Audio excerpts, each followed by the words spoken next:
Hello बच्चों। हमारा प्रश्न है टिंडल प्रभाव के लिए निम्नलिखित में कौन सा कथन सही है। छोटे निलंबित कणों द्वारा प्रकाश का परिकीर्णन व ध्रुवण टिंडल प्रभाव कहलाता है। कोलाइडी कणों का टिंडल प्रभाव प्रकाश के परिक्षेपण के कारण होता है। टिंडल प्रभाव प्रकाश के अपवर्तन के कारण होता है। निलंबित कणों की टेढ़ी मेढ़ी गति होती है। चलिए समझते हैं इस प्रश्न को। अगर बात की जाए इस प्रश्न की मुख्य अवधारणा की, तो मुख्य अवधारणा में हमें समझना होगा कि टिंडल प्रभाव किसे बोलते हैं। ठीक है, टिंडल प्रभाव किसे बोलते हैं। टिंडल प्रभाव कब होता है?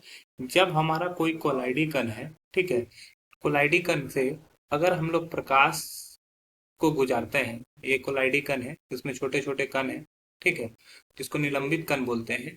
तो ये निलंबित कण से जब प्रकाश को गुजारा जाता है तो प्रकाश के कण का इसके प्रकीर्णन होता है। इस कण से जब प्रकाश टकराते हैं तो प्रकाश के कणों का क्या होता है? प्रकीर्णन होता है। ठीक है, प्रकीर्णन होता है, जिसके वजह से क्या होता है? टिंडल प्रभाव दिखता है। ठीक है, तो प्रकाश के प्रकीर्णन के वजह से जो प्रभाव दिखता है उसी को टिंडल प्रभाव बोलते हैं। ठीक है, टिंडल प्रभाव में जैसे कि अगर हम लोग, हमारा रक्त है, ठीक है, रक्त में हम लोग का निलंबित कण होता है, उसमें जब आप प्रकाश डालते हैं, प्रकाश डालेंगे तो वो पूरी तरह से लाल दिखेगा।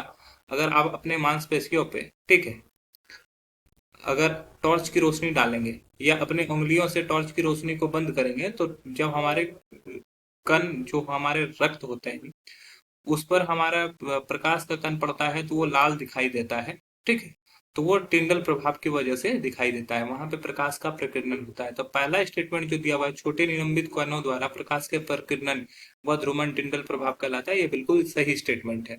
दूसरा है, कोलाइड कणों का टिंडल प्रभाव प्रकाश के परिक्षेपण के कारण होता है। नहीं, प्रकाश के परिकीर्णन की वजह से होता है, तो ये तो गलत है। फिर दिया हुआ है, टिंडल प्रभाव प्रकाश के अपवर्तन के कारण होता है, ये भी गलत होगा, प्रकीर्णन की वजह से होता है। निलंबित कणों में टेढ़ी मेढ़ी गति होती है, ये बिल्कुल सही है। यही टेढ़ी मेढ़ी गति को हम लोग ब्राउनी गति कहते हैं। ठीक है, इस टेढ़ी मेढ़ी गति को क्या बोलते हैं? ब्राउनी गति, ब्राउनी गति।